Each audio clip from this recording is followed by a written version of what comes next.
Bugün bak kameramaya toxtamay qaldı, keçiringlar vatandaşlar.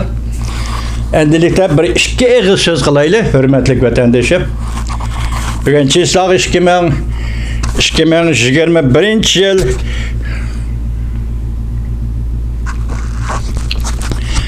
ikinci ayının 18. günü hörmətli vatandaş, həftəyə Peyşənbə.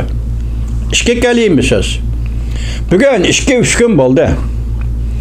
Hindistan Ladakh rayonida Jungo Azadlık Armiyası Ladakh rayonida tirkashdi. Bu hazır 5. ayda hisoblaganda hozirgacha qancha vaqt? O'tgan yili 5. ayda hisoblaganda alozat 1 yilga yaqin vaqt. Tirkashda hozir bir gap o'tirig'i chiqdi, ikki davlat o'tirisi kelishim paydo bo'ldi. Bu kelishim bilan hozir Jungo Azadlık Armiyası Ladakh rayonidagi Bangung Tisi Kölü etrafından çekin dedi.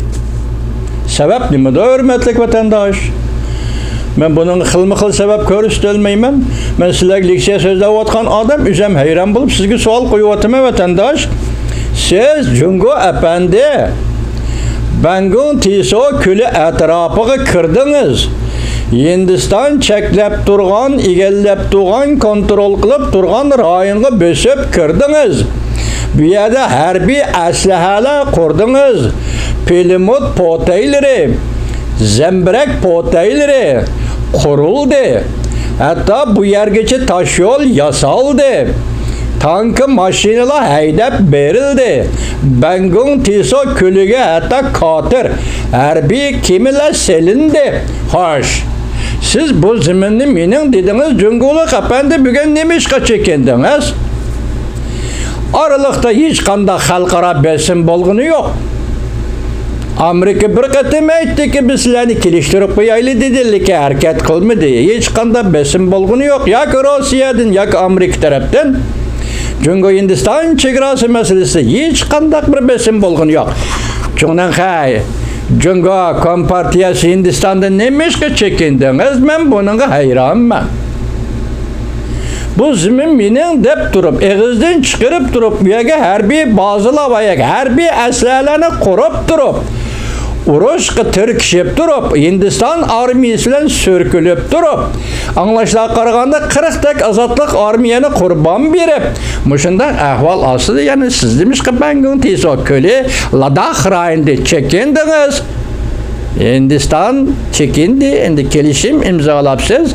Avval Hindiston emas, avval siz chekindingiz Jungoluk Efendi. Suratlar turibdi torbitada. Nemiş çekindiniz? Ben bu ishga bir hayron, hurmatli vatandoshim. İkincisi men boshda aytdim. 10. kuni Joe Biden prezident Reis Xi Jinping bilan telefonda so'zlashdi. 15. günü hayran kalırsınız. Muş aralıkta 15. günü neymiş yüz berdi? Remirabao Jungo'nun Xalq gazeti bir parça maqol e'lon qildi. Uning mavzusi taxminan hozir asli mavzuni tutolmay qoldim. Yozib olmabdiman.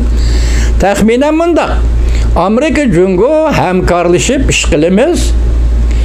Tang g'alba qilamiz, tang ish qilamiz, lekin debdi Remirabao prinsipda ching turamiz. Bizning prinsipimiz Tayvan masalasi, Hong Kong masalasi, Uyg'uriston masalasi. Bu Jungoning ichki ishi. Amerika buningga aralashmaydi. Prinsip bu shu. Mushu prinsip ostida biz Jungo hükümeti Amerika Qo'shma Shtatlari hükümeti bilan hamkorlashimiz debdi. Yanıma vaqt tartibiga qarab turing, hurmatli vatandoshim. 10. chisla ko'rishdi. İki davlat boshlig'i telefon orqali 2 soat so'zlashdi. Bu to'g'rida hozir xilma-xil munozaralar bo'lyapti. Biz u to'g'ri to'xtalmadik vatandosh. Bir vaqt kelganda to'xtalamiz. Görüştü iki devlet rahberleri görüştü. 10. günü 13. günü Amerika Qo'shma Shtatlarining Davlat Majlisi Kengash palatasida sobiq prezident Trump efendi ustidagi arz shikoyatlar qarab chiqildi. Sobiq prezident Trump efendi aqlandi. advokat aklıdır. Bütünley aklıdır. Hazır bu kişi günahsız kişi yaki şundak deyilgende günahsız kişi bulup aklandı. Sabık Prezident Trump efendim. Onun kendili 15. günü Rımırba yukarı makalını ilan kıldı. Prensip boyunca Amerika ile hemkarlaşıp işleymen dedi. Bu prensip 3 mesele, Tayvan meselesi, Hong Kong meselesi, Uyguristan meselesi. Bu şu prensip iken. Endi şunda öttü değil. Bugün 15. islah ketti değil. 18. islah hazır Amerika Koşmuş Ştatlarının devlet işlakatı Antony Blinken. 4 devlet diplomatlarının jığın ne çıvatı değil hazır. 18 eti 19.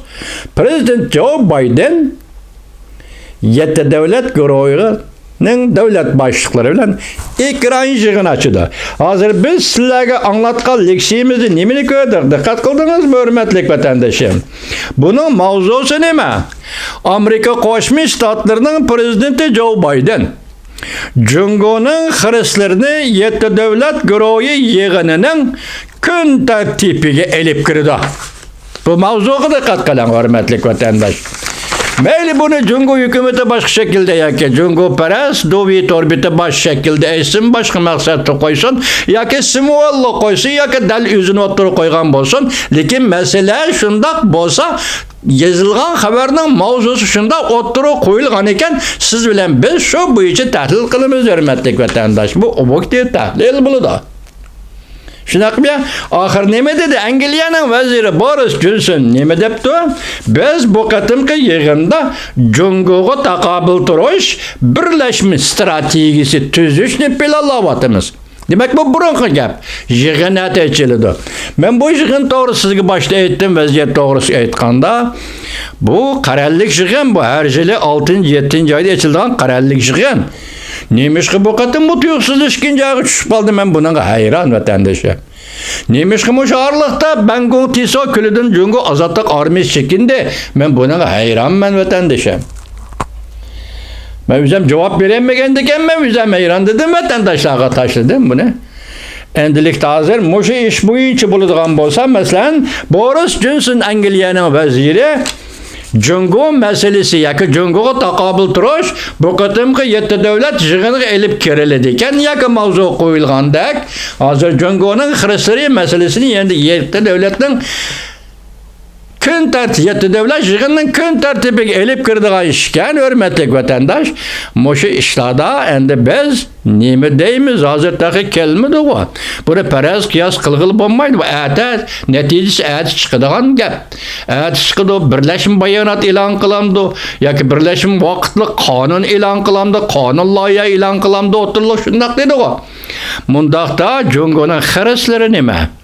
Hazırki Cungo'nun Hristiyanlarını 3 noktaya bölümüz. Birincisi Uyguristan'da erkek kırgınçılık. İkinci jukumluk virüs bile yer şarkı tehdit edip geliş. Jukumluk virüs men biyine tekşürüvatı da hazır değil. Jukumluk virüs Cungo'dan çıktı değil. Yer şarkı tehdit edip geliş. Bu işki mesele. Bunun dinken Prezident Joe Biden'ın özünün ağzından çıktı değil. Cungo'nun iktisat sahasındaki tehdidi. Bunu ötken hükümet mesela sabık prezident Trump hükümeti ne dedi? İktisadi tecavüzcülük dedi. Kayta dedi. Bunun alaydı şekli bir yol bir belbağ iktisadi tecavüzcülük dedi. Endi bir yerde oturga çıkıvatkan nurgun talaş tartışlama bugün onu sözleyemeyimiz muhakemede. Muhakeme müşahidçi buludu hürmetlik vatandaş. Neymiş kardeşiniz torbetleri şun değişivatıdı da Uygur torbetleri şun değişivatıdı. En ahırda hazır ben müşahit çıkıştım burun bir torbeti de koyulgan mavzumu ya ikranı da manda geveple haberini gördüm. Onun da ne mi değil dedisi hazır Türkiye Cumhuriyeti kanunla yani kanunu tasdiklaştı parlamentka tapşırdı dedi. Bu ötkenki gap mu ya bugün ertesidik gap mu ben bilemey kaldım. Anlayamadım onun devamını. Fark etelmedim vatandaş. Ben ötkeni sizge degen edim. O'tgan yil 12 ayning 26-kuni Jungo Xalq vakillar qurultayi Turkiya va Jungo o'rtasida tuzilgan jinoyatchilarni o'tkazib berish qonuniga imzo qo'ydi. Jungoning Xalq vakillar qurultayi qonunlashdi degan gap. Buni ijro qiladi degan gap. Shuningdek, Amerika ovozi e'lon qilgan ikki qatimli xabarning birinchisida bu 2 ayda imzo qo'yildi deyildi. Keyingi xabarda 1-ayning 26-kuni Turkiya parlamenti imzo qo'ydi deyildi. Lekin qo'yilmadi, o'tib ketdi. Bugun endi kelgan xabarda hozir Turkiya parlamentiga yo'llandi dedi. Agar bu hozir xabar bo'lsa, bu xatarlik. O'tgan koni xabar bo'lsa, buning yo'li boshqa. Meni kechiringlar, vatandosh, buni almashtirib qo'ygan bo'lsam, hozir yo'llandi dedi. Biz Türk xalqiga ishonamiz, Turkiya hukumatiga ishonamiz. Biz shundaqla har ikki millat yoki turklar va uyg'urlar bu islom diniga ishonadigan millatlar, har ikki millatning qo'lida Qur'oni Karim bor. Moşundaq vaziyat, xalqaro vaziyat ostida ishonchimiz komilki, Tuniga Süleyman Soylu ichki ishlar vazirining dedi, Türk xalq, Uyg'ur xalqi ishga bayroq ostida yashayapti dedi. Buning uchun rahmat. Endi hozir parlamentga topshirildi, debdi masal ansiradim vatandosh. Turkiyadagi Uyg'urlar ham shunday his qilayotgan bo'lishi mumkin. Buning oqibati qanday bo'ladi ekan? Hozir 4 masala bir yerga yig'ilib keldi. 7 davlat guruhining ekran yig'ini, Amerika Qo'shma Shtatlari yetakchiligi 4 davlatning diplomatik suhbati, Turkiya parlamentiga topshirilgan Jungo Xitoy o'rtasidagi o'tkazib berish qonun loyihasi yoki qonuni mushlardan keyin hozir xalqaro safda elib berilayotgan virusning manbaini tekshirish, mushlarning hammasi hozir Jungo'ga munosabatlik bo'lib qoldi vatandosh. 7 davlat guruhi yig'ini Jungo'ga munosabatlik. Hozir 4 davlat diplomatiyasi yig'ini o'xshash Jungo'ga munosabatlik. Bu Jungo'ning atrofidagi davlatlar Yaponiya, Avstraliya degandek. Shundaqmi ya? Ani yuqumli virus masalasi Jungo'ga munosabatlik. Turkiya parlament topshirgan qonunga Jungo'ga munosabatlik. Hozir xalqaro vaziyat turilib, kulib, yig'ilib, kelib bir vaqtning ichiga yoki 5 kun, 6 kun ichiga o'rinlashtirildi. Xudo atadan boshlab 7 davlat boshliqlari, yuqori darajalik boshliqlari, prezident Joe Biden qatnashadigan bu cho'ng yig'inda bir qaror, ya'ni Jungo'ning xirislari qanday qarashtirish, Jungo'da kishilik huquq masalasiga qanday qarashtirish va qanday bartaraf qilish to'g'risida birlashma bayonot e'lon qilinishini yoki bir qonun loyiha e'lon qilishni umid qilamiz. Alloh 7 davlat boshliqlariga madad ato qil Allah.